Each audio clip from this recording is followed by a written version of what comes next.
So good afternoon, everyone. My name is Mario Cascio, and it's a pleasure to be here with you today. For those of you who do not know me, I am currently the Quality of Life Program Chair of the European AIDS Treatment Group, and I will be chairing today's webinar. Well, just a brief intro. Over the past few years, the European AIDS Treatment Group has been working on various aspects of HIV and mental health. During a couple of webinars on this topic earlier this year, the need was identified for improving standards of mental health care and updating HIV guidelines. Well, we know that in general, there is often an underestimation by clinicians of the strong interconnection of mental health and physical health. And that in the case of HIV, this interconnection is made very clear and visible. In fact, dealing with an HIV diagnosis, coping with internalized and external stigma and discrimination, and often carrying the burden of additional intersecting stigmas are all aspects unique to HIV, and that can have an impact at all stages of the HIV continuum of care, from getting tested to linkage to care and retention in care, and can often result in poor quality of life. And this certainly highlights the need of addressing mental health and physical and mental health well-being in people living with HIV. But what we also know is that people with or at risk of HIV, that evidence shows are disproportionately affected by mental health problems, are often left alone in dealing with their mental health needs. There are a great variety of mental health conditions and a great variety of interventions which can be put in place. But what we need is guidance on choosing the right pathway to ensure we are meeting these different needs. Our webinar today on mental health within HIV care guidelines is a follow-up webinar to further explore some of the issues involved in updating existing standards of mental health care for people living with HIV in Europe and Central Asia. Updated standards relative to the mental health of people living with HIV should be more comprehensive, indicating clear pathways and referral protocols, and build on synergies with existing community-based services, which have historically played an important role in addressing the psychological distress experienced by many people living with HIV. And to conclude this brief introduction, I just wanted to mention that following today's webinar, a summary will be produced of initial recommendations for updating existing HIV guidelines to better address the mental health needs of people living with HIV. And now, before starting, some housekeeping rules. So keep in mind that the event is being recorded. Make sure you're on mute during the presentations, and write any comments or questions you have directly in the chat box. Throughout the meeting, you can put any questions directly in the chat box. And after each presentation, as I said, there will be a couple of minutes for, let's say, specific clarifications on the specific presentation. The Q&A that will follow is when everybody will be able to discuss directly with speakers and have a discussion. And at the end, if anybody is experiencing technical issues, please contact Chiara Longhi, chiara.longhi.eatg.org. So I think now it's time. So now it's time to welcome our first speaker, Tomás Campbell. Tomás is a chartered clinical psychologist with additional specialized training on STIs and on clinical neuropsychology. He has worked with people living with HIV since 1990. Tomás was involved in the development of BIVA's standards for psychological support for adults living with HIV, and is an active member of the current working group to update them. He is the chair of trustees for With Kids United, a charity that operated South Africa's only adolescent HIV clinic, and which currently runs sexual health programs for young people in Ghana, and has worked in Zambia for 2 years in an NGO focused on improving quality of life for people living with HIV and their families. So I pass the word on to you, Tomás. Thank you, Peter. Thank you for that kind introduction. And I'd like to thank Bryan and Chiara for organizing this wonderful seminar and for inviting me. I'm not going to say anything more about my experience other than I'm going to talk to you today a bit about the development, the process of the development of standards, of guidelines for the standards of care in the UK for people living with HIV, how we did it, what the barriers were, what some of the challenges were, and what some of the mistakes we made. And hopefully, if you are developing standards of care in your own area, perhaps you won't repeat some of the mistakes that we made. I'd also like to acknowledge that I think there are two people on this webinar, Alex Margetts and Helena King, who are also part of the working group or have been part of the working groups in the past. So hi guys, nice to see you. Next slide, please. I'd also just like to thank Hadra Okira, who's actually not mentioned. Is she on this slide? She's not. Who developed a lot of the work in the slides that I'm about to present, and just want to acknowledge her contribution. Okay, next slide, please. So as we know, HIV has changed massively, and the care of people with HIV has changed massively since HIV was first identified in 1983. It has changed from being a fatal infection to a manageable long-term condition. However, and the introduction of highly active antiretroviral therapy in 1986 changed that prognosis and changed the progress of the infection from one which was fatal to one in which people can expect to live long, healthy lives unaffected by opportunistic infections. However, this success is dependent on several key components. It's dependent on having free, easy access to testing, diagnosis, and the antiretrovirals themselves delivered by competent staff in a stigma-free environment. However, we all know that there are several key populations who do not benefit from easy access to treatment, diagnosis, testing, and who continue to be disproportionately affected by HIV because of barriers to testing in the first place. These barriers can include poor mental health, and often poor mental health is underpinned by experiences of stigma, previous poor experiences of engagement with authority, with healthcare providers, the presence of trauma, and the way trauma works is that it reduces trust in other people. It promotes feelings of helplessness, hopelessness, and pessimism for the future, where people feel there's no point in doing anything because everything is going to be bad anyway. Next slide, please. So, in about 2009, the British Psychological Society, the Medical Foundation for AIDS and Sexual Health, and the British HIV Association collaborated in the work to develop standards of care, mental health standards of care for people living with HIV.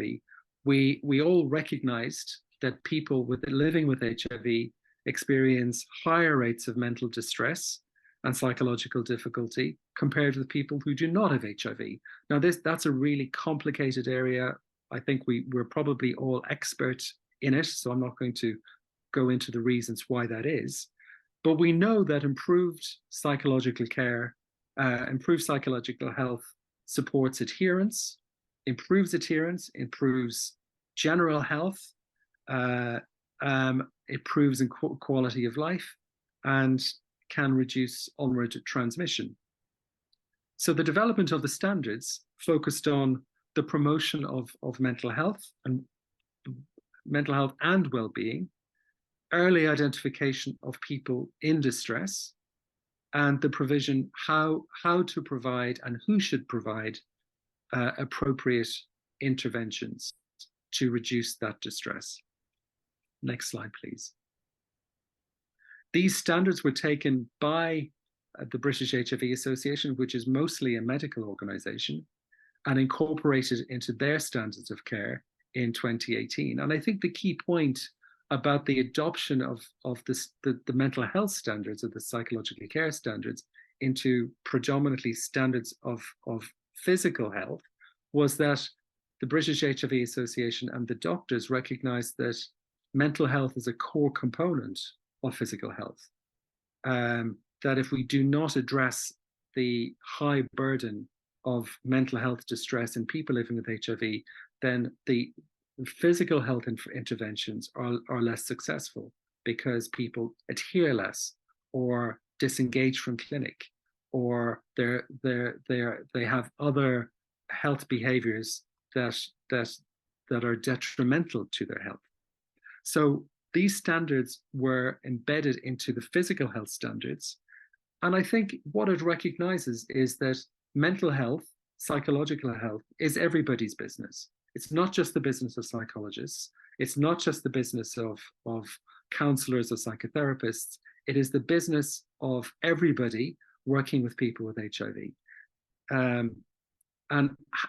And it is our business to create supportive, non-stigmatizing clinical environments in which HIV care is delivered, and in which people's well-being is focused on. And we're not just focusing on their HIV CD4 and when they picked up their pills last. We are focused on them as an individual. Next slide, please. So as this slide demonstrates, there are 8 standards of care, and it is a stepped care model. And what this means is that we move from people who have relatively simple or minor difficulties that do not require expert intervention, and we go up a ladder to treat people who have much more complex difficulties, which do need to be addressed by expert and specialist providers. The key is deciding where somebody is. Do they have a relatively simple difficulty that could be dealt with by peer support, or do they have a much more complex difficulty that does require an expert intervention? And in this model of care, we move up the ladder from simple interventions to much more complex interventions, and that those interventions are also delivered by people of increasing specialism, experience, and competence. But embedded in all of this is a recognition that peer support, self-help, is also really important. Next slide, please.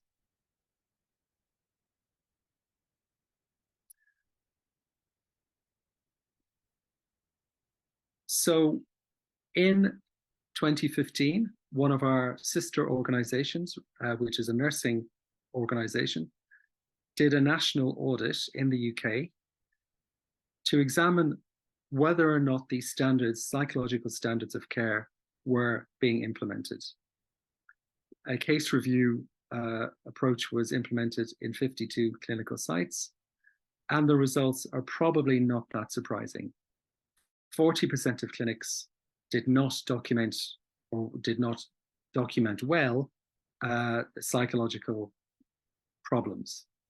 75% of clinics had no policy with regard to how they were going to deal with people who had psychological difficulties. And 40% of clinics had no mental health professional within the team. This was in 2015. This happened in the UK. Those are quite disappointing results. Next slide, please. We know that actually the standards of care are not being implemented in UK context. So we did a further a survey in November 2021 for 4 months, over an 8-week period, and we asked organizations to if they were familiar with the standards, did they use the standards?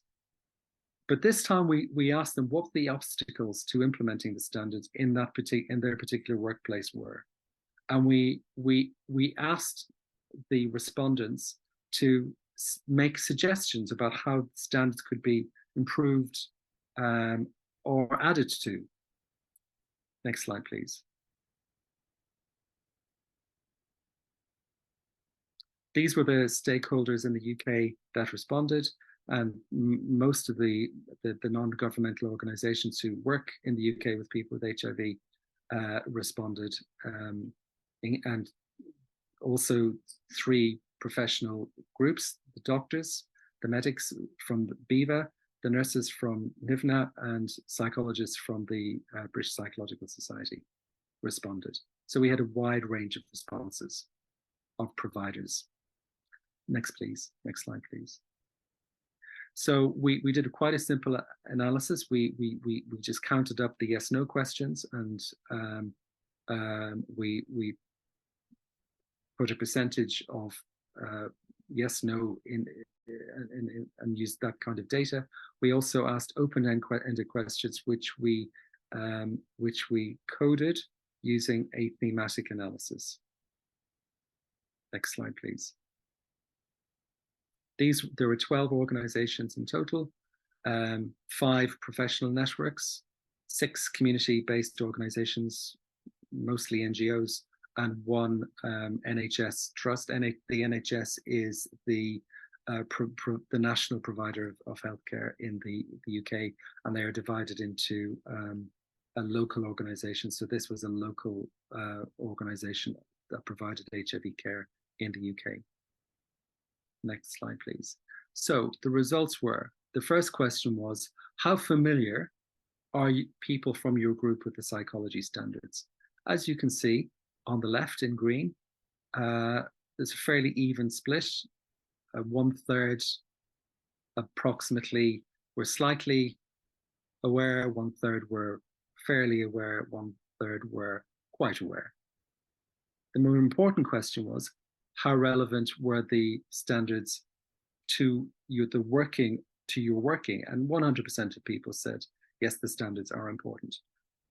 But the big question, how often do you use the standards?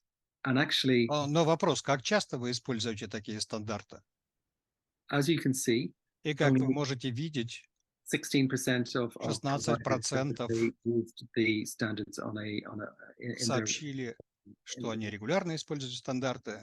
Very sorry, I can hear the Russian translation with... Okay, I think it's switched off. Thank you. So from an implementation point of view, everybody agrees that standards of care are really important, but actually in practice, standards of care are not used very much at all. And that's really very disappointing. Next slide, please. So as I said, what were the obstacles to using standards of care? So there's lots of obstacles, and none of these will be surprising to you. Training was a big one. People don't know how to use standards. Time is a big one. If you're working in a busy clinic, then you focus on taking people's bloods, doing their weight, talking about medication, doing side effects. People don't have time to talk about mental health issues. Staffing is a big problem. If there are no mental health professionals, people don't feel equipped to have these conversations. Funding, everybody is pressed, everybody is busy. The political will is a big one.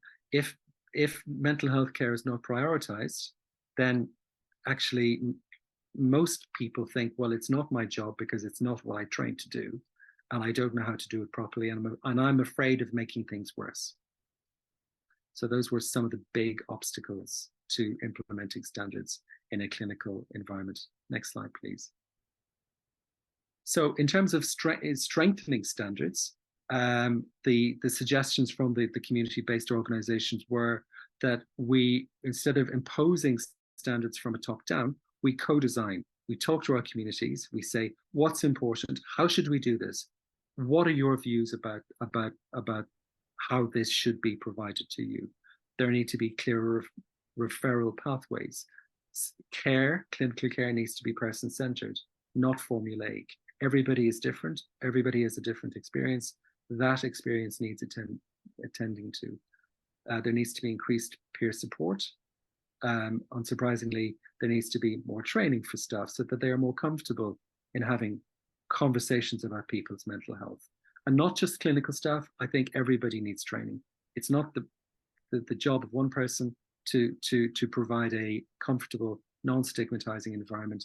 It's everybody's job. That from the receptionist to the cleaner to the porter to the doctors to the nurses and whoever else works in the clinic. Next slide, please. Next, thank you. So the next steps are we are rewriting our standards. They're going to be more practical. They're going to be shorter. They're going to be clearer. They're going to have more examples about how to do things. They have to be practical in order to be implemented. People do not have time to use complicated standards or guidelines. It needs to be practical. It needs to be implementable in a clinical situation. And people need to feel that they are doing their best and they are being supported to do their best. So we are rewriting the standards at the moment.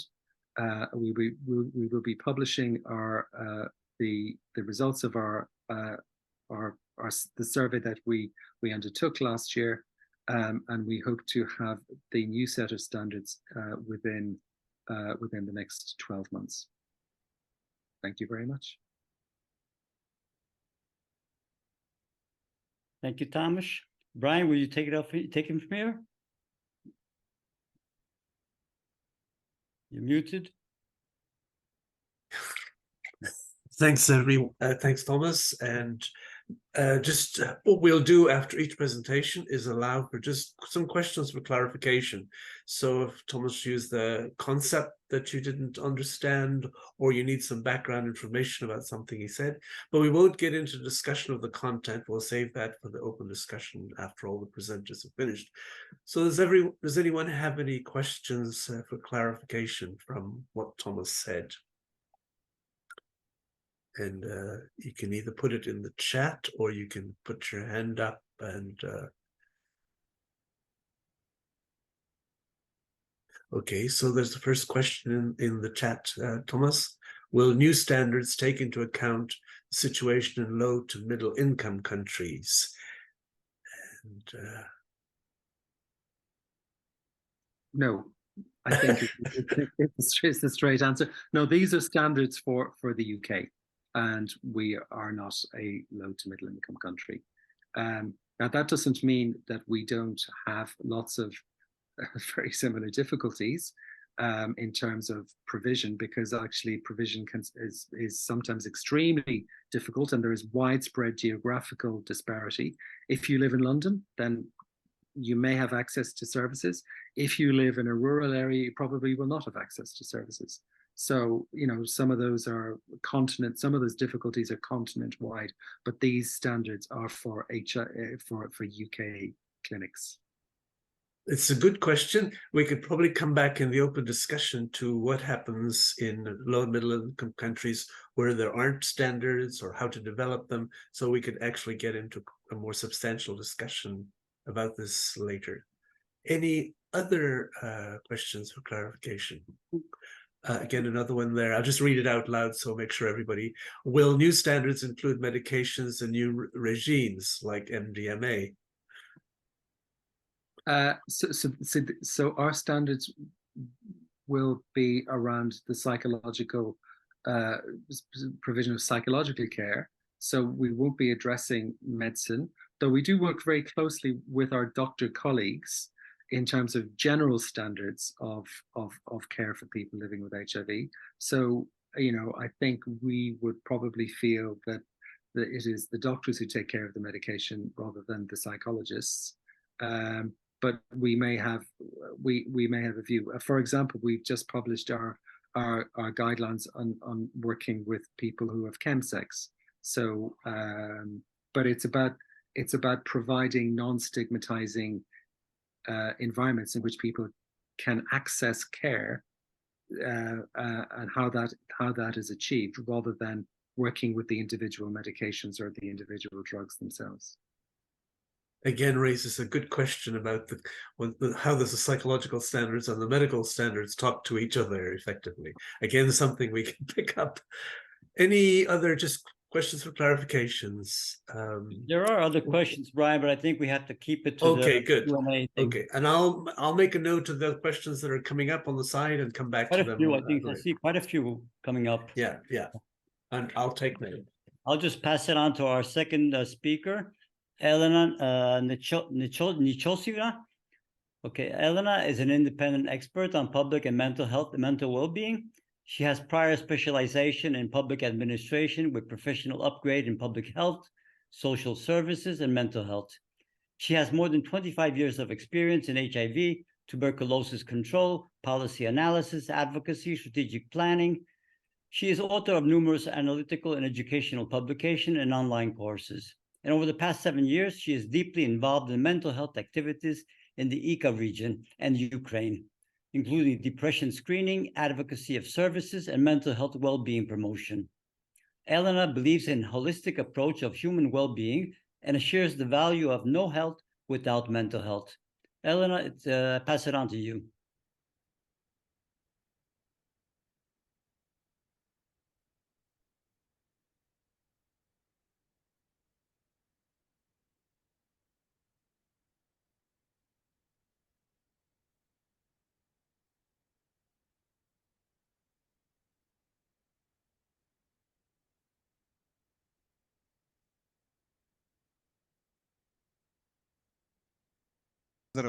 I will make this presentation in Russian. I'll open it now. However, some of the terms which I will use will be in English because they are still being translated, because this sphere is quite new, and the topic of my presentation is combining continuums of mental well-being and HIV care, how to improve the standards and services. And the first slide, everybody knows that health is the complete physical, mental, and social well-being, and not just the absence of diseases or physical disorders. And what is well-being?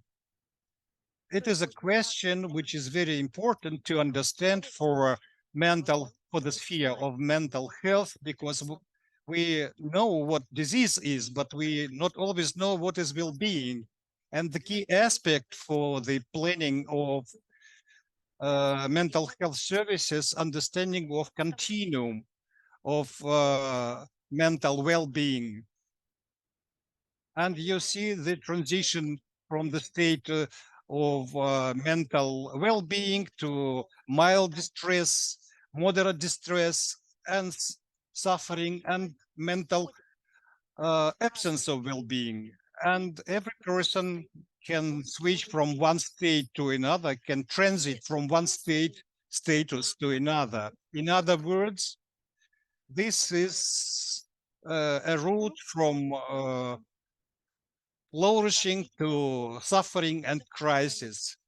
Why do we need to understand it? Because it also depends on our approaches to treatment of HIV and TB and other diseases, which we see more often in our practice. I would like to introduce the approach, which is very important for the planning of mental health programs, and it can be useful for understanding of how to standardize and combine the continuum of services, which is called mental health continuum model. And the first line is the continuum when a person either have mental disorders or does not have mental disorders.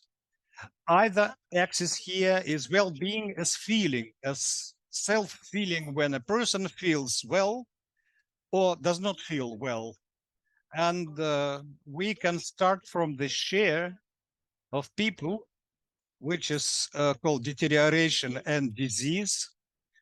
It means people who have some mental disorders or diseases are not well at the same time. And for many people, this deterioration and disease is the most severe situation and most severe status. At the same time, people who can have mental diseases can have well-being if they live in the society, in the community, if they receive support, if they receive treatment and care. And it is possible then that these people can be mentally well, even if they have mental disease. At the same time, there is a lot of people who do not have mental disorders, and it is flourishing. But do all these people feel well? These are the same conditions for many people who do not have clinical manifestations, but sometimes they can have depression episodes, they can have alert episodes, and mental diseases do not develop at once. They develop step by step, and it is called deterioration.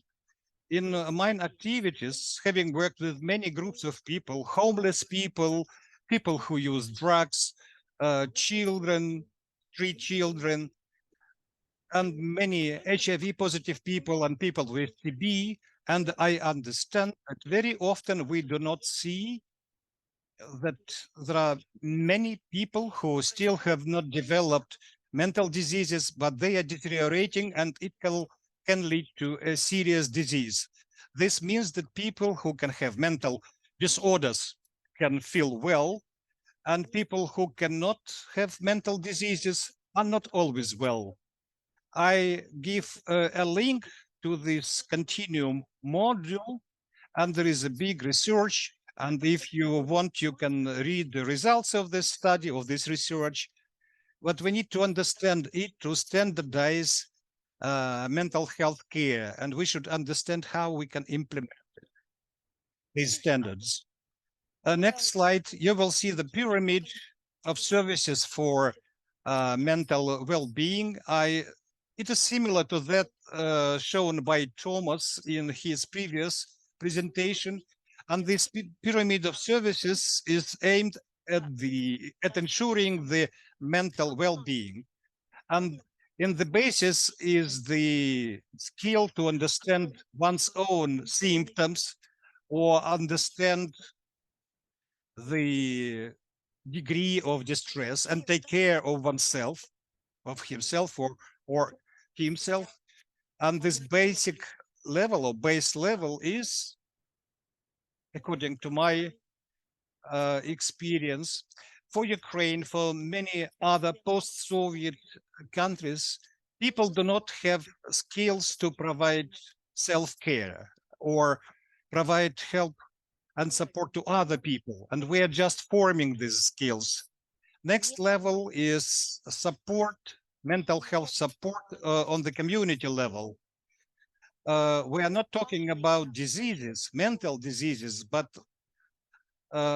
it implies a lot of services, a huge amount of services on the community level, communities of key populations or territorial communities, in order to promote and support services. And these two blocks are not related with healthcare, with the governmental healthcare. And then we see the next level, the third level, mental health services at the primary healthcare.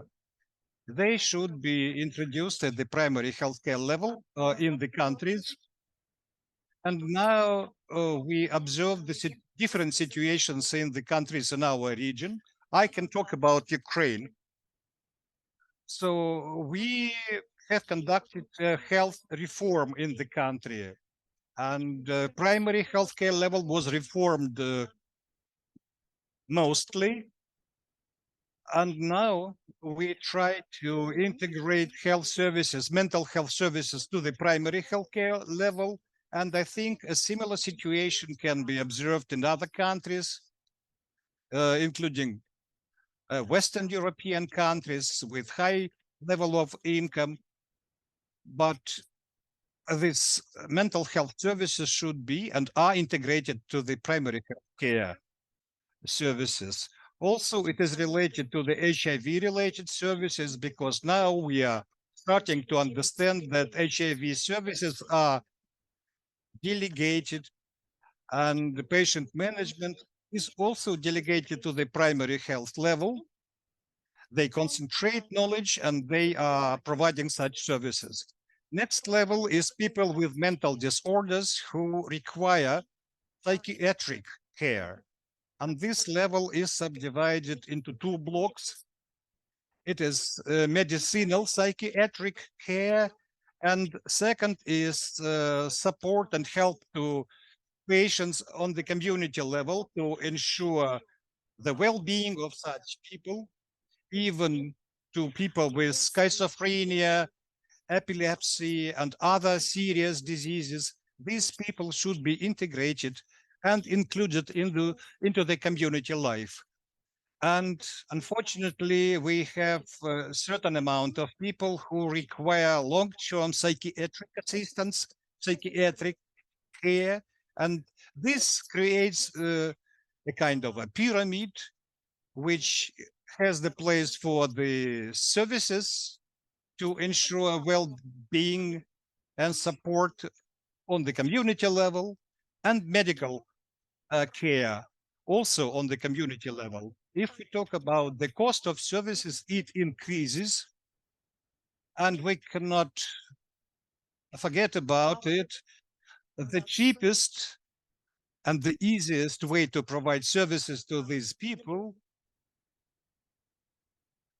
is on the level of self-care, self-support, and community support. And the cost of services grows if we talk about the long-term psychiatric care. And the need in services is growing in a different direction.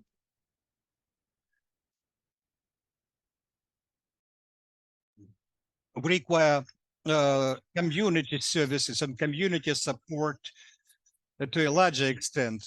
Unfortunately, we do not have enough time, but I will give you a link to one of the guidelines.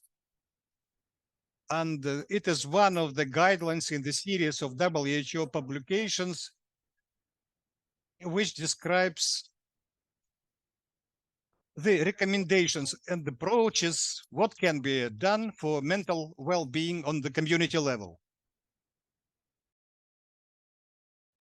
And we can see 4 levels depending on the involvement. Number 1 is communicating about mental health.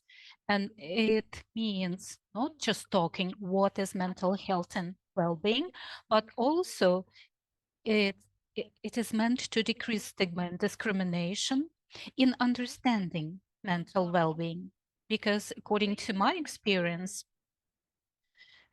in Ukraine and in some of other neighboring countries, care about mental health is very often stigmatized. So if you go to see a psychiatrist, people perceive it as you are crazy. Okay, so first of all, communication and understanding of mental health is important. Next one is preventing mental health disorders. And the guideline that we are talking about talks about that and about how this care is organized. Also, we talk about prevention of suicide and self-mutilation as well, because suicide and self-mutilation is a big problem in many countries. It's a taboo topic, and it's not discussed very widely. According to the statistics, though, one successful, so to say, suicide actually means about 20 attempts, suicidal attempts, and it is a problem. both to a person who tried to do this suicidal attempt, and it's also a problem for his close ones, for his families. Also here, this guideline includes how to work with substance use, because it's all related. And this component of prevention also includes burnout syndrome prevention among healthcare workers, because healthcare workers, of course, in order to help others, need to be okay themselves. Also, we need to support people who have mental disorders and psychiatric disorders.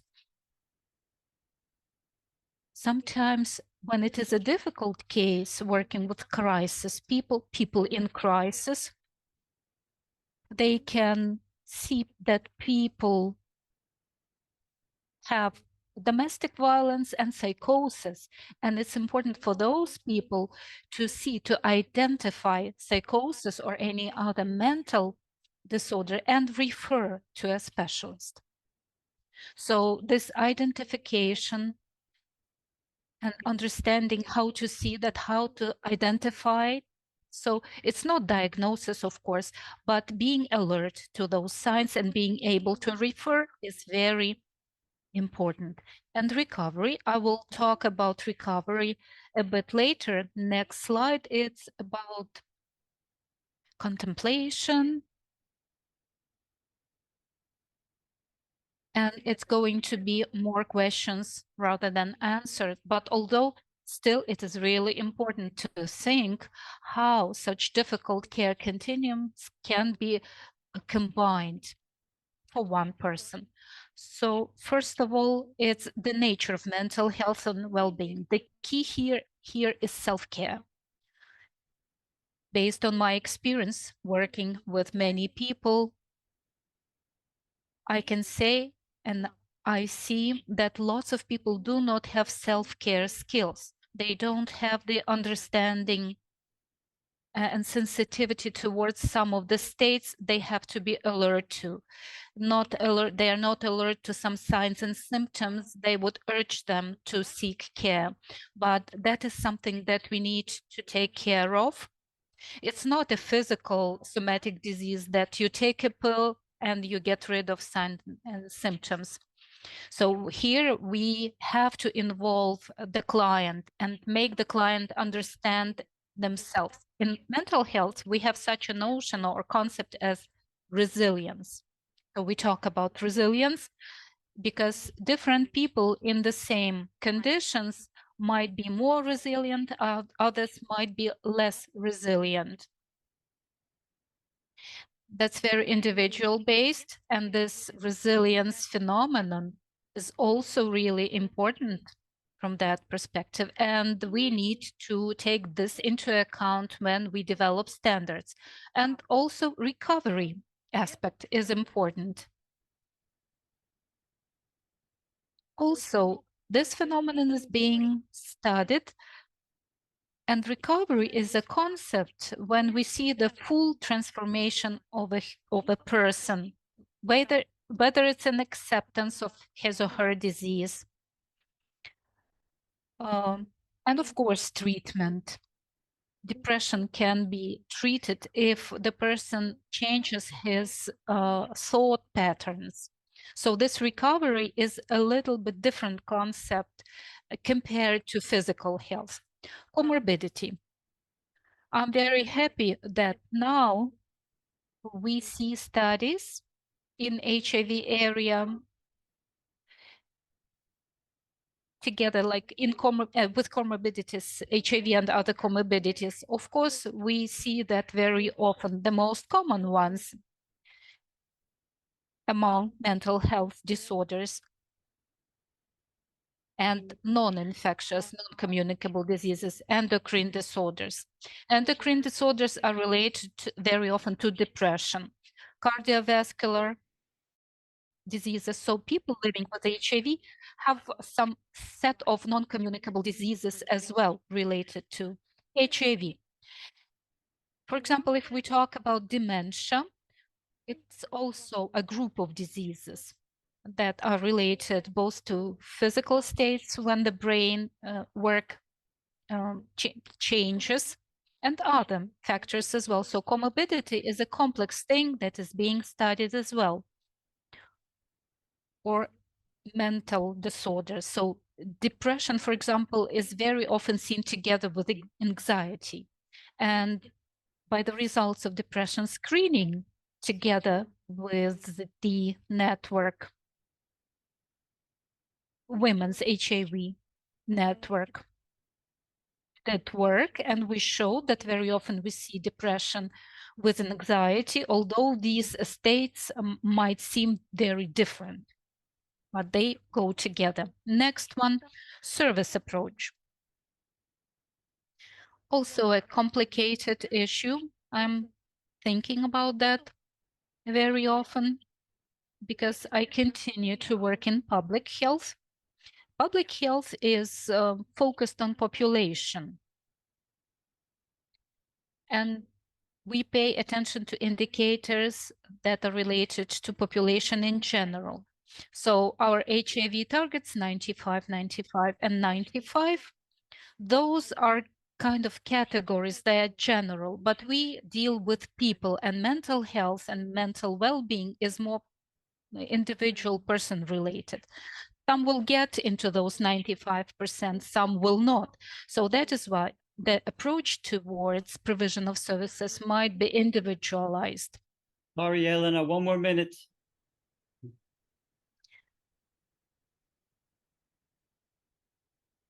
And another thing that I would like to pay attention to is professional burnout. We talk about that recently for quite a lot. People who provide services are human beings. They live in the same environment. They have the same difficulties, the same challenges and problems.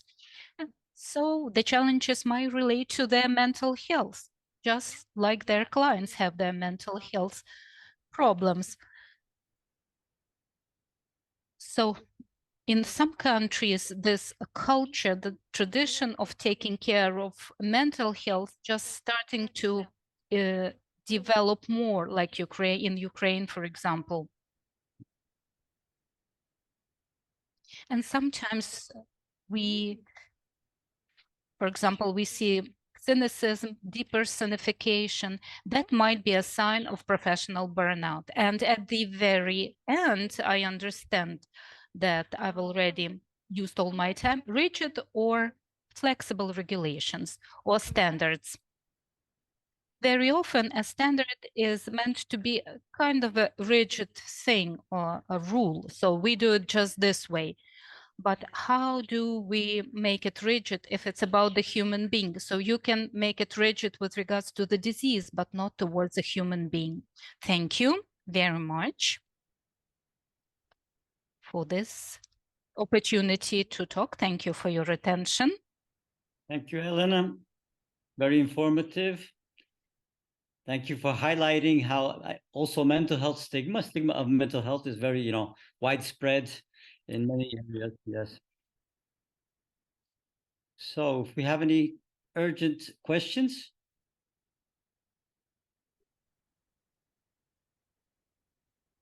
We can just go on. Yeah, I've been checking. So if we don't get any, these are just for clarification, then we could move on to the next person and then open. I'm tracking the question. I'm checking the questions that come up in the chat, and I'll bring those up again. Okay. I'll present our last speaker, who is Peter Zajc. Peter is a psychiatrist and clinical sexologist. He works in the University Psychiatric Clinic in Ljubljana in Slovenia. And for more than 12 years, Peter runs the outpatient psychiatric clinic for people living with HIV in collaboration with the HIV clinic in Ljubljana. He is a member of the Society for Sexual Medicine in Slovenia, the Slovenian Sexological Association, and the Slovenian Medical Association. He has a training in cognitive behavior therapy, in psychodynamic psychotherapy, and group psychoanalytic therapy. So I give the floor to you, Peter. Thank you. Thank you for the invitation. Hello to everyone. Well, I will just share my screen. I hope this. I was not really prepared for this yet, but now it's okay. You made it. Okay, so yes, my name is Peter Zajc. I work mostly on a clinical ground, so I will speak mostly from my clinical perspective. So first of all, I wanted to make a short epidemiological presentation of HIV in Slovenia. As you know, we are a very small country of 2 million inhabitants. And also low prevalence country regarding HIV. As you see some figures here, the figures are of the new cases, so prevalence is quite low. In 2020, it was only 27 new infections detected. Then this was probably due to COVID pandemic as well. So the figures now are a bit rising up, also because of a little bit delayed new detected infections because of some lack of services during the COVID pandemic, but still quite low. It's in the range of 2.8 per 100,000. I'm sorry if I didn't provide the translation for this slide, but I will explain. It's how the new detected infections are divided into women and men population. As you see, the most affected in our country is men population, and this is also by the years of age. So mostly middle-aged men are affected, and on this slide we can see that majority of affected persons are from the MSM group. So it's the same as in Western world, as we say it. So from the clinical perspective, I wanted to address the issues, how I see the problems from psychiatric point of view. I of course want to stress that there's always the intertwining of biological, psychological, and social factors, and that we can observe quite high percentage and very different psychopathology within people living with HIV. Around third of them present with some kind of crisis, so crisis state or adjustment disorder, or even some forms of PTSD. Up to 40% present with anxiety disorders, like panic disorder, or more often generalized anxiety disorder. Even more often with mood disorders, up to 50%, especially depressive disorder. Unfortunately, of course, substance use disorders are quite common. In this population, up to 74%. Illicit drugs are not so common. The psychosis is also a feature seen in this population in up to 15%. and of course a growing number of cognitive disorders, especially mild forms, but still can be quite distressing for this population, as they want to still work and manage their lives in a most possible way, of course. Sleep disturbance is quite common complaint also, not only as a feature of some of other anxiety or mood disorders, but also by itself. Sometimes it has the origin from the medication, from the ART itself. Getting better now with better medication, of course, as it was stressed before already. Can we, yeah, next slide. Next slide, please. Okay, thank you. So, and on the other hand, we have this more biologic factors affecting as well neurocognitive fields. As I already said, mild cognitive impairment is especially often seen also in my clinical practice. HIV dementia is less present now as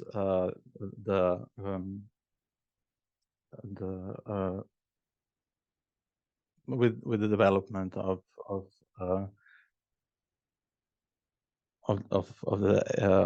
ART.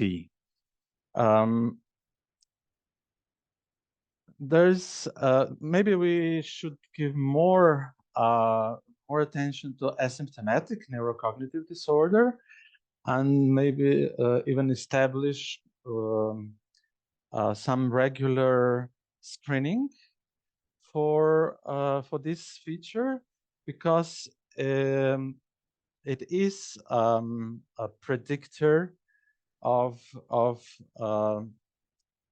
more pronounced cognitive impairment seen later in life of people living with HIV. Less often in my practice, I see other HIV neurological disorders as HIV meningitis, ocular myelopathy, neuropathies, and myopathy. Next slide. And there are also secondary neuropsychiatric disorders due to infections with Toxoplasma, Cryptococcus, cytomegalovirus, neoplasms like lymphoma and Kaposi sarcoma of central nervous system, HIV cerebrovascular disorders, and other types of delirium, mainly seen in a hospital setting. No, not as much in outpatient clinic, of course. Next slide, please. And of course, some neuropsychiatric effects of HIV antiviral medications, like, as I said, insomnia very often, anxiety and depression can be also attributed to the medication. Sometimes even agitation or mania, but this is very rarely seen in the clinical setting. Next slide, please. So we come back to psychological and social factors mentioned before. Of course, we have to always to consider all the psychopathologies seen within all three fields: biological, psychological, and social. but of course, some of them are more related to psychological and social factors, like coping with diagnosis, with stigma, with lifelong medication, sometimes even some debilitating.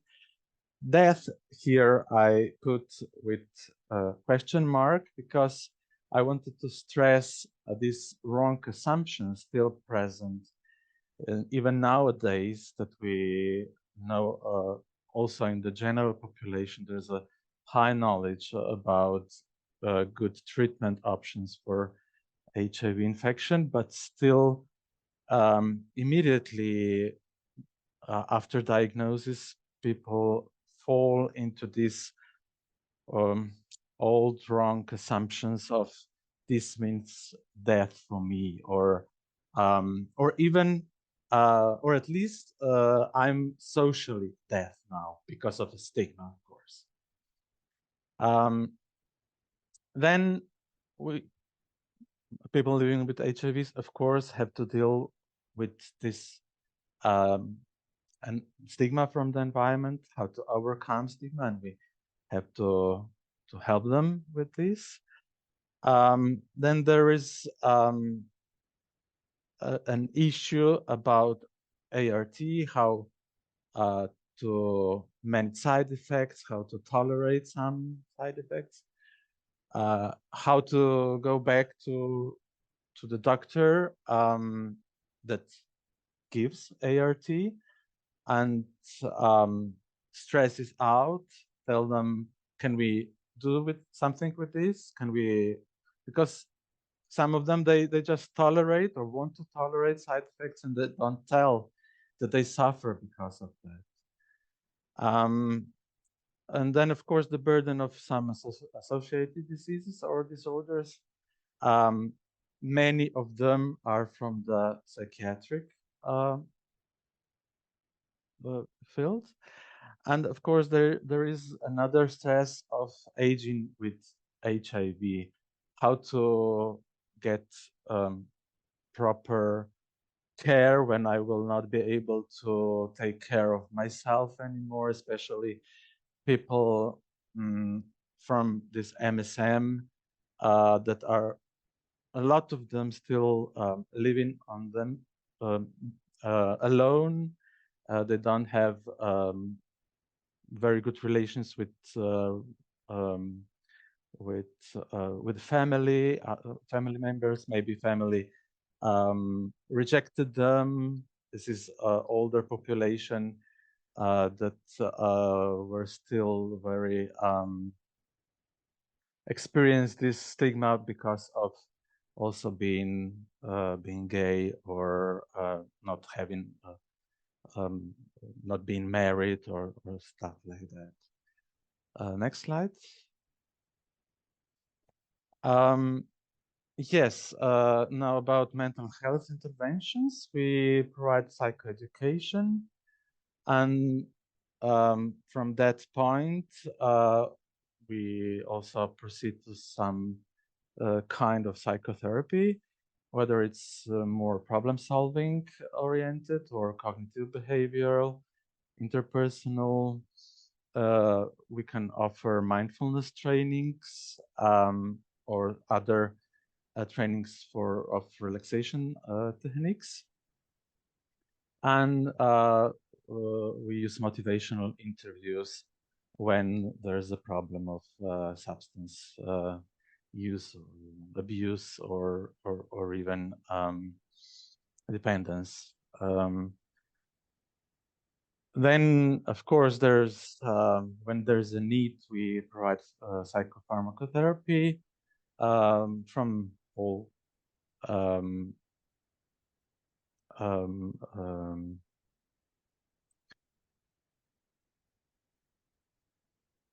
sorts of medication, from benzodiazepines to antidepressants, mood stabilizers, or antipsychotics.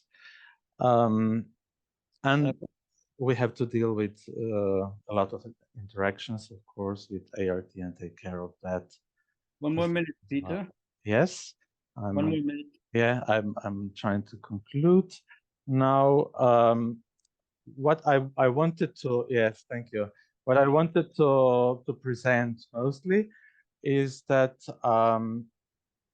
because I already said the population is small, and we don't have a proper, as I would say, HIV clinic. There, the healthcare is divided between infectious clinic for infectious diseases, and our psychiatric clinic. But we collaborate very good. We have regular meetings, and we talk about patients. And of course, in this mental health care part of me, there is also a clinical psychologist, and also substance dependence specialist from this department. And from that point, we also collaborate with community service for people living with HIV, provided by NGOs, who provide some very good services, like group meetings for people living with HIV. Then we have peer support, body service, and also, if necessary, we also contact social service centers to provide some more social care for our patients. Maybe I can conclude with this slide. I think that's okay for this point of my presentation. Thank you for your attention. Thank you, Peter, and thank you for highlighting the connection also, I mean, with the aging issues, with loneliness and social isolation, and how this, sometimes impacts, the mental health of people and their quality of life in older age. Great. So I'll take over now for, I'd like, because of shortage of time, I'll combine, if people have questions for Peter as far as clarification, we can bring them up now. What I've done is I've tracked the questions on the side in the chat, and if it's okay, I could start with those. And what I'll do is I've combined them into 4 big questions that any of the 3 presenters could comment on as you wish. The one, so I'll give you all 4 of them.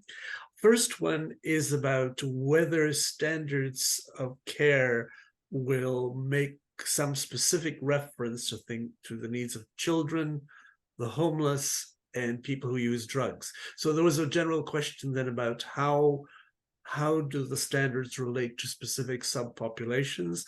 And the 3 that came up in the chat were children, homeless people, and people who use drugs. There was another group of questions about training that's come up a few times.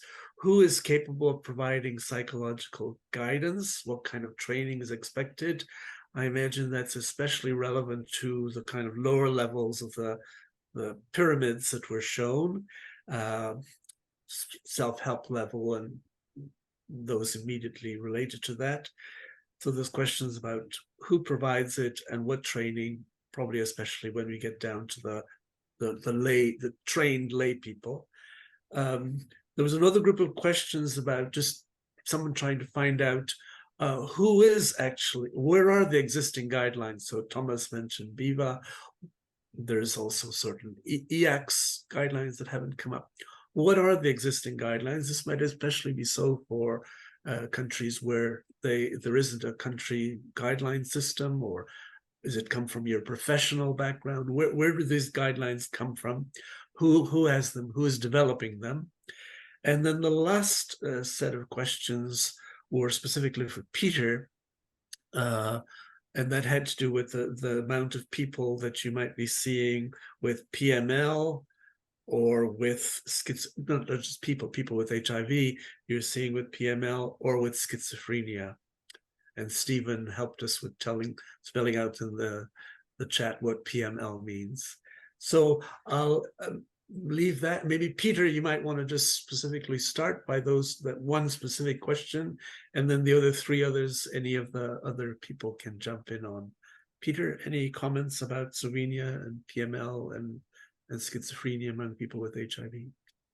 Well, I'm not familiar with schizophrenia. I mean, I'm familiar with schizophrenia, but I didn't encounter in my clinical work people with schizophrenia that are living with HIV.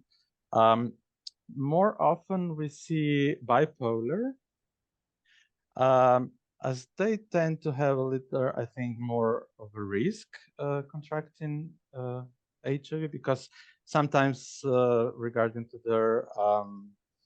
their impulsive behavior, especially when they're hypomaniac. But otherwise, well, it's certainly that you have to take a lot of care regarding how to combine the medication, especially when they need higher doses of psychotropics that can do problems with ART and vice versa. And well, sometimes adherence was also a problem with people living with HIV and bipolar. But I didn't understand yes, progressive multifocal leukoencephalopathy. That's something one of the things we used to see a lot in the old days. Yeah. It's one of the, let's say, an opportunistic infection. It was the old days. Well, I'm not familiar Well, with maybe this issue.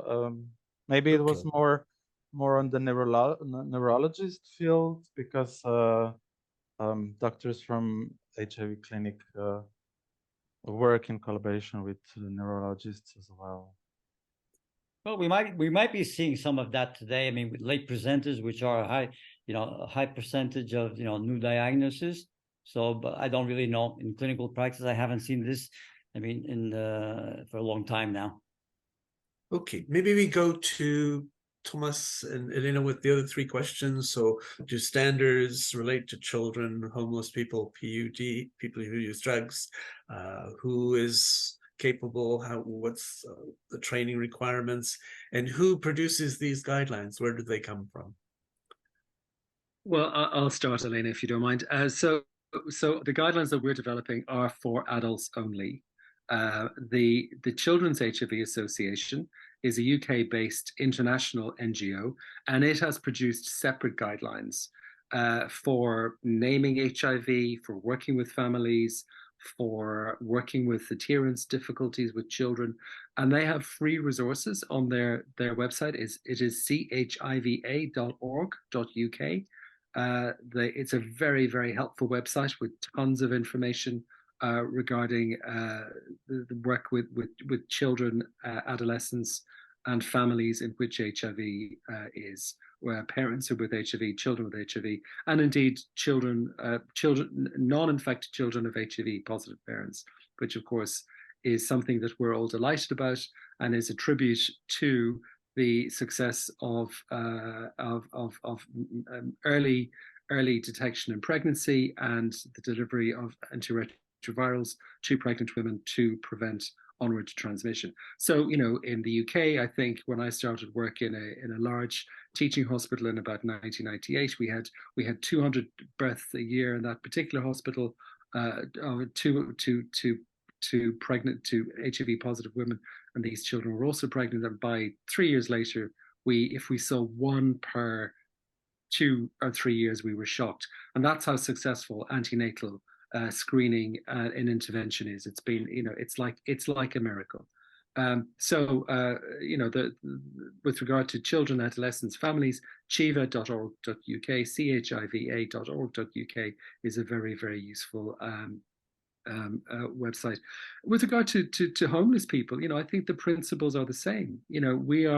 We deal with the person. We're not dealing with a homeless person, a drug user, a gay man, a transsexual person. You're just dealing with the person, and you deal with them as kindly, as compassionately, as person-centeredly as possible.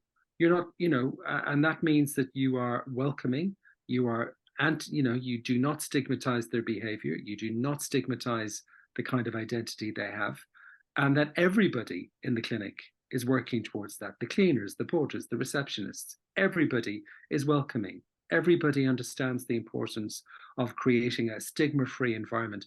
And that's the basis of good mental health provision within clinics. Elena, thank you. Good.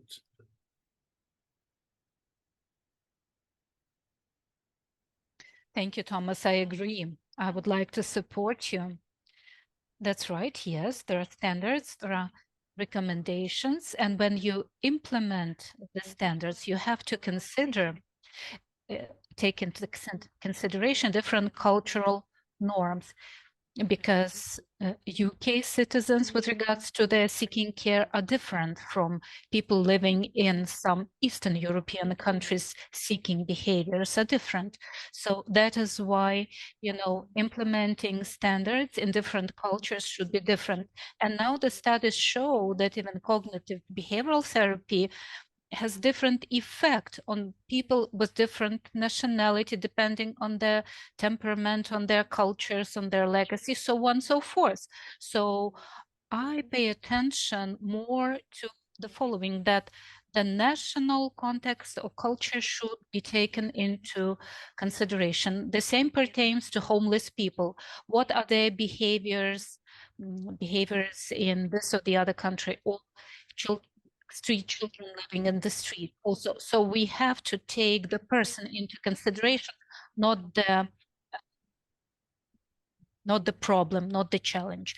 The problem is when we deal with the disease, not with the person. So a holistic approach is necessary. Thank you. If I can ask one additional question to Thomas, for example, regarding the guidelines. I think one of the problems is not only the guidelines, because as you saw, you showed in your presentation, it's about what do you do, how do you deal with once identified problems you find in people. So maybe many of those answers, which are guidelines are not being implemented, has to deal with this. Probably how can you do screening when you don't know how to deal with it? Well, this is a bit chicken and egg in some ways, isn't it? I think that mental health is the concern of everybody, not just psychologists or doctors. It is everybody's concern, and everybody in a clinic needs some training about how do you understand the difficulties that people are presenting. What does depression look like? What does dysregulated behavior look like? How does distress how does distress affect people's behavior? So I think the way stigma, for example, becomes enacted is through not coming to clinic, not taking your medication, not taking care of yourself. Those are the effects of stigma, but they can look like oppositional behaviors. They can look like that somebody is dismissing the clinicians or not respecting the clinicians. But actually, we have to think about it, and we have to understand what is the meaning of these behaviors. And everybody working in the clinic needs some support to understand this. But there's never enough mental health professionals. But at the same time, we know there are points at which distress is going to be higher. At the point of diagnosis, people are often very distressed. So what they need is somebody who will listen. They don't need to be an expert, but they just need somebody who will listen and say, look, this is just a tough time. You need to look after yourself. You need to take care of yourself. come back next week and maybe, maybe things will have changed. Maybe you just need to take some time off work, talk to your friend if you can, contact the local HIV organization. Simple interventions that don't require a lot of training, but they are underpinned by an understanding that at a time of crisis, and we've all been in crisis, everybody has experienced a crisis in their lives. We all know of how the crisis, affects one's mind, affects one's relationships, but sometimes, somebody just being kindly towards us and saying, look, this will get better. It's okay. It's okay to feel sad. It's okay to feel angry. It's okay to feel afraid. These feelings will probably pass. Those kind of simple interventions at times of distress are really important, and they don't need to be delivered by doctors or psychologists like me.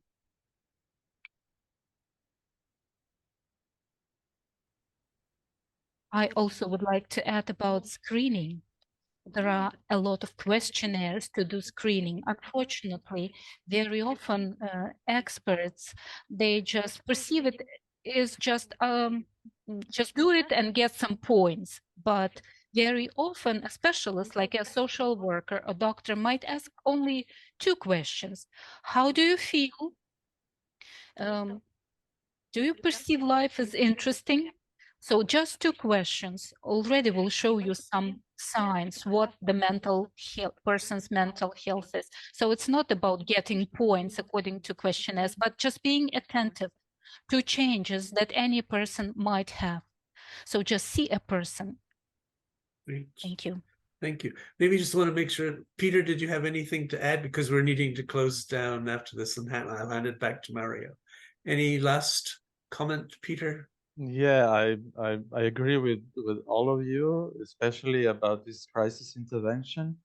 I'm also working in the crisis intervention unit, dealing with all sorts of crises, and this is my specialty.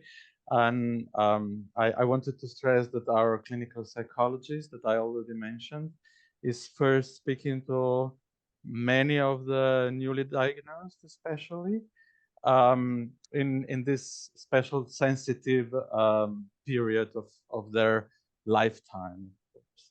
And then we, from that point of view, we proceed and make other interventions if needed.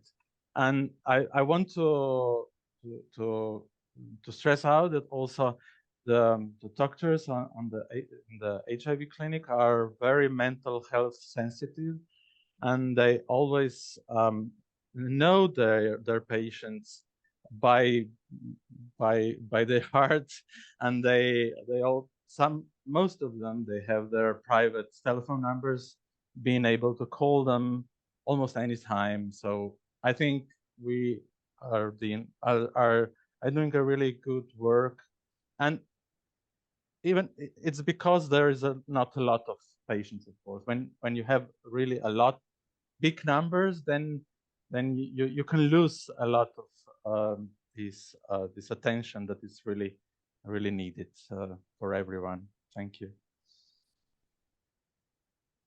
Great. Thanks, everyone. Again, this is the beginning of a conversation in some ways. There's more to come, but I'll let Mario say some more about what happens next. Thanks. Thanks, everybody. Hey, thank you, Bryan. So here we are at the, we've reached the conclusion of our webinar. I hope you all have enjoyed it. I think a lot of things have been said and a lot of food for thought. I just wanted to personally thank our speakers for their valuable interventions and the ATG staff for their work. And above all, I want to thank you all for your interest in attending today's webinar. Great presentations, great discussions, valuable insights, which will allow us to follow up with a more detailed recommendations in improving standards of mental health care. And just to say that the slides and the recording of the webinar will be available by next week, hopefully. And I also wanted to encourage you all to join our mental health and HIV platform, which has been launched last year, and it's a place for the exchange of information and of good practices. And please follow us in our future activities, which will be focused on mental health and HIV. And keep an eye on our mental health campaign, which is ongoing, and which will be enriched with some new video spots on World AIDS Day. And finally, don't forget to fill in the feedback survey. I mean, we need your opinion. So once again, I thank you all for your presence here today, and thank you all for your contributions. Thank you all. Bye-bye.